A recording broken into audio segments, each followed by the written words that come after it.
ਅਗਲੀ ਖਬਰ ਕੈਲੀਫੋਰਨੀਆ ਤੋਂ ਆ ਰਹੀ ਹੈ। ਕੈਲੀਫੋਰਨੀਆ ਦੇ ਵਿੱਚ ਸਨ 2020 ਦੇ ਵਿੱਚ ਇੱਕ ਅੱਗ ਲੱਗੀ ਸੀ, ਜਿਹਦੇ ਨਾਲ ਕਾਫੀ ਜ਼ਿਆਦਾ ਕੰਡੋਰਸ, ਜਿਹਨਾਂ ਨੂੰ ਆਪਾਂ ਗਿੱਧ ਵੀ ਕਹਿ ਦਿੰਦੇ ਆ, ਉਹ ਐਂਡੇਂਜਰ ਸਪੀਸੀ ਦੇ ਵਿੱਚ ਰੱਖੀਆਂ ਹੋਈਆਂ ਸੀਆਂ, ਉਹ ਮਾਰੀਆਂ ਗਈਆਂ।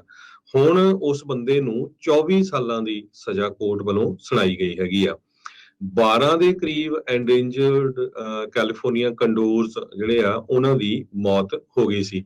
ਪ੍ਰੋਸੀਕਿਊਟਰ ਨੇ ਕਿਹਾ ਆਈਵਨ ਗੋਮੇਜ਼ 31 ਸਾਲਾਂ ਦਾ, ਜਿਸ ਨੇ ਬਿਗ ਸਰ ਦੇ ਵਿੱਚ ਡੋਲਨ ਫਾਇਰ ਕਰਕੇ ਜੋ ਜਾਣੀ ਜਾਂਦੀ ਆ, ਅਗਸਤ 2020 ਦੇ ਵਿੱਚ ਅੱਗ ਉਹ ਤੋਂ ਲੱਗੀ ਸੀ, ਜਦੋਂ ਉਹ ਇਲੀਗਲੀ ਕੈਨਵਸ ਨੂੰ ਗਰੋ ਕਰ ਰਿਹਾ ਸੀ ਲਾਸ ਪੈਡਰਸ ਨੈਸ਼ਨਲ ਫੋਰੈਸਟ ਏਰੀਆ ਦੇ ਵਿੱਚ।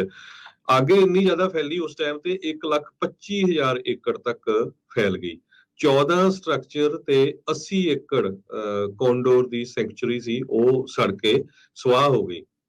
ਇਹ ਜਿਹੜੀ ਫੈਸਿਲਿਟੀ ਸੀ 1997 ਦੇ ਵਿੱਚ ਬਣਾਈ ਗਈ ਸੀ। ਕੋਂਡੋਰਸ ਦੀ ਪੋਪੂਲੇਸ਼ਨ ਵਧੇ, ਫੈਡਰਲ ਸਰਕਾਰ ਵੱਲੋਂ ਬਰੀਡਿੰਗ ਪ੍ਰੋਗਰਾਮ ਦੇ ਅੰਡਰ ਲਾਸ ਪੈਡਰਸ ਇਸ ਏਰੀਆ ਨੂੰ ਚੁਣਿਆ ਗਿਆ ਸੀ 1980 ਦੇ ਵਿੱਚ, ਜਦੋਂ ਕਿ ਸਿਰਫ 22 ਕੋਂਡੋਰਸ ਰਹਿ ਗਏ ਸੀ, ਜਿਹੜੇ ਵਾਈਲਡ ਕੋਂਡੋਰਸ ਹੈਗੇ ਆ।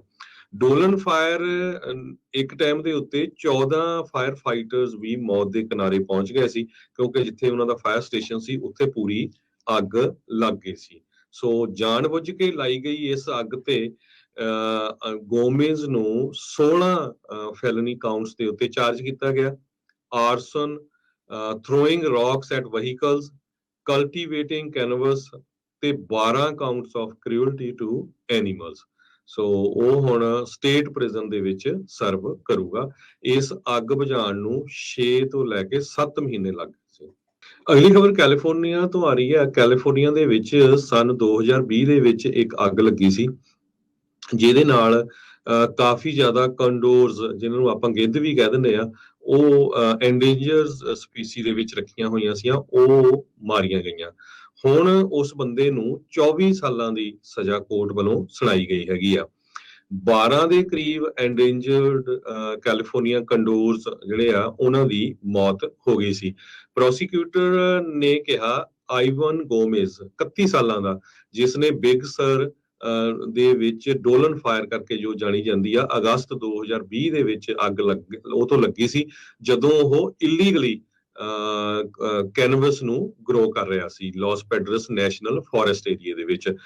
ਅੱਗ ਇੰਨੀ ਜ਼ਿਆਦਾ ਫੈਲੀ ਉਸ ਟਾਈਮ ਤੇ 1,25,000 ਏਕੜ ਤੱਕ ਫੈਲ ਗਈ। 14 ਸਟਰਕਚਰ ਤੇ 80 ਏਕੜ ਕੋਂਡੋਰ ਦੀ ਸੈਂਚੁਰੀ ਸੀ, ਉਹ ਸੜ ਕੇ ਸੁਆਹ ਹੋ ਗਈ।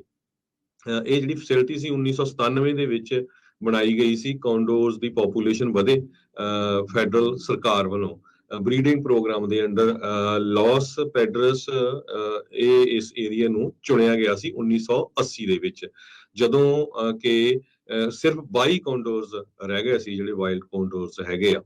ਡੋਲਨ ਫਾਇਰ ਇੱਕ ਟਾਈਮ ਦੇ ਉੱਤੇ 14 ਫਾਇਰ ਫਾਈਟਰਸ ਵੀ ਮੌਤ ਦੇ ਕਿਨਾਰੇ ਪਹੁੰਚ ਗਏ ਸੀ, ਕਿਉਂਕਿ ਜਿੱਥੇ ਉਹਨਾਂ ਦਾ ਫਾਇਰ ਸਟੇਸ਼ਨ ਸੀ ਉੱਥੇ ਪੂਰੀ ਅੱਗ ਲੱਗ ਗਈ ਸੀ।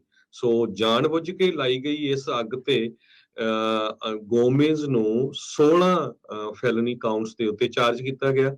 ਆਰਸਨ, throwing rocks at vehicles, cultivating cannabis ਤੇ 12 counts of cruelty to animals. So ਉਹ ਹੁਣ ਸਟੇਟ ਪ੍ਰਿਜ਼ਨ ਦੇ ਵਿੱਚ ਸਰਵ ਕਰੂਗਾ। ਇਸ ਅੱਗ ਬੁਝਾਉਣ ਨੂੰ 6 ਤੋਂ ਲੈ ਕੇ 7 ਮਹੀਨੇ ਲੱਗ ਗਏ ਸੀ।